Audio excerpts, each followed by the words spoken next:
Xolmurod. Ustona bo'pti o'zimni oyog'i bilan sindirib taylabdi ko'rib borki, tilimga lastik bo'lib qoldi. Mana o'sha legenda shaytonchangizda-da. Xudoga shukr tushmagan. Usta bu Xolmurod Kim chaqirdi? Yana Azamat ishga chaqirib kelgan. Borgim kelmabdi, charchadim dada. 5 kundan beri dam olyaptingiz, Xolmurod. Qanaqasiga charchaysiz? Uxlab charchadingmi? Ish menga yoqadi deb o'ylaysanmi? Yomon dang'izda bo'lib ketibsan. Yur, bugun dam olamiz. Aytayli. Qanisizlar usta bu ishga boraylik, kech bo'lib ketdi.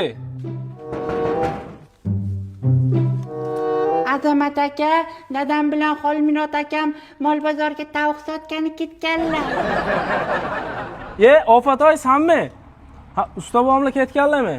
Ha, ishlagan joyimizdan pul olib kelgan edim, shuni bermoqchi edim. Erta kelib o'zlariga beraman bo'lmasa. Assalomu alaykum Azamatjon. Men usta bo'g'ni ayollari.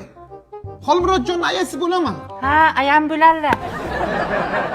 Usta bo'g'joningiz aytganlarki, agar pul olib kelsa Azamat, pulni senga tashlab ketaversin deganlar.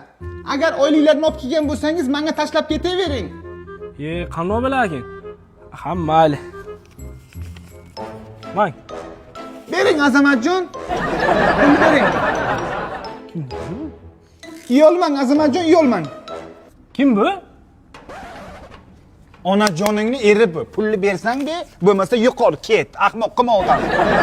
Usta bu shuni qilib chaqirmasam chiqmaysiz.